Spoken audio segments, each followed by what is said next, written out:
Today, I learnt a new fact. Neurons are structurally complex and transport the signals in a specific direction. Wow! Let's look at the video to learn more. Our objective is to study various parts of the neuron and their respective function. In human beings, the brain is the center of the nervous system. A magnified view of the brain shows a network of neurons.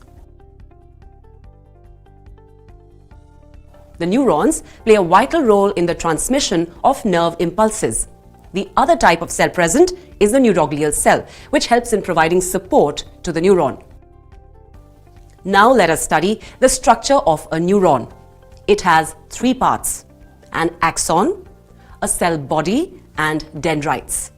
Dendrites are the short, branched cellular extensions of the cell body. They connect the neuron to the other surrounding neurons and receive signals in the form of impulses. The cell body, also called the cyton, is the central part of the neuron. A magnified internal view of the cell body shows a nucleus and cytoplasm containing mitochondria and endoplasmic reticulum. The endoplasmic reticulum shows Nissl bodies, which are seen scattered on its surface. The Nissl bodies are a characteristic feature of neurons.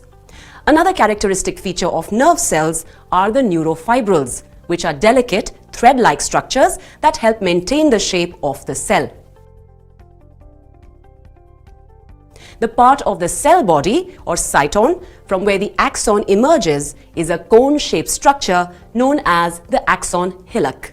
At the axon hillock, impulses received by the dendrites are accumulated and then transmitted through the axon.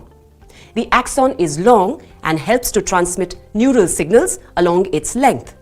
It is covered intermittently by a fatty substance called the myelin sheath.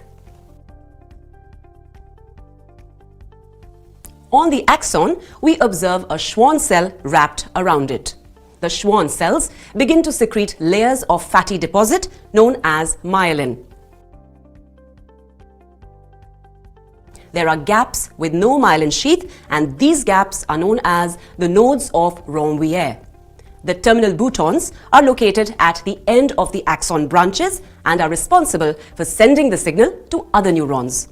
The junction between the axon terminal of one neuron and the cyton of the other neuron is known as the synapse.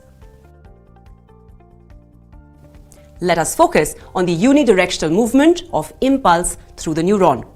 A zoomed-out view shows that the impulse always travels from the cyton to the axon and is then passed on to the next neuron.